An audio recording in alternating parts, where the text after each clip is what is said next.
ভবিষ্যৎ হোক নিরাপদ, বিনিয়োগ হোক বিশ্বস্ত, আর আমার পছন্দ সল্ট বে। ওয়েলকাম টু সল্ট বে।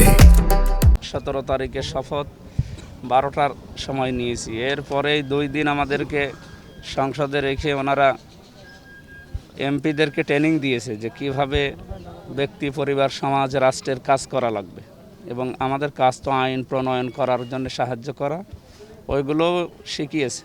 বাকি 5টা দিন সময় পেয়েছি এখানে, আবার 26 তারিখ থেকে ফের সংসদ অধিবেশন বসবে।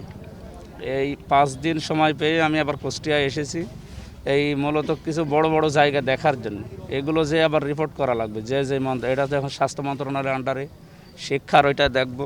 পরিষ্কার পরিচ্ছন্নতা শুধু এই লোক দেখানোর জন্য বা সাংবাদিকদের নিয়ে না, আমরা মানুষের মানে মন পরিষ্কারের মাধ্যমে এই বাইরের পরিষ্কার করা দরকার। ইনি হাসপাতালের দায়িত্বে আর অনেকগুলো জায়গা আমাকে দেখিয়েছে, আমি আরও দেখব এইগুলো যেন সঠিকভাবে ব্যবহার করা হয়। আর এই যে একটা জিনিস দেখে মনটা খুব খারাপ হয়ে গেলে, পানি পড়তেছে উপরে, ছাদটা নষ্ট হয়ে যাচ্ছে, এই বিষয়টা তো মেনে নেওয়া কঠিন। দেখি তারপরও একজনকে দায়িত্ব দিয়েছে, ওনার কাছে আমি এখনই এই সমাধান করে যাব।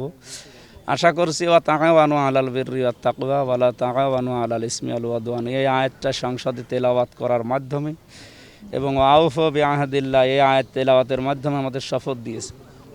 তাই আমরা চাচ্ছি আগামীতে এই আয়াতগুলোর বাস্তবায়ন শুধু আরবিতেই যেন তেলাওয়াত শেষ হয়ে না যায়, এগুলো যেন বাস্তবে রূপ দেয়।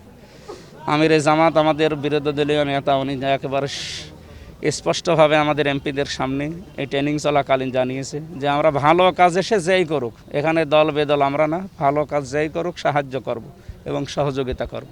এই জায়গায় যেন কেউ দলদারি দেখবেন না।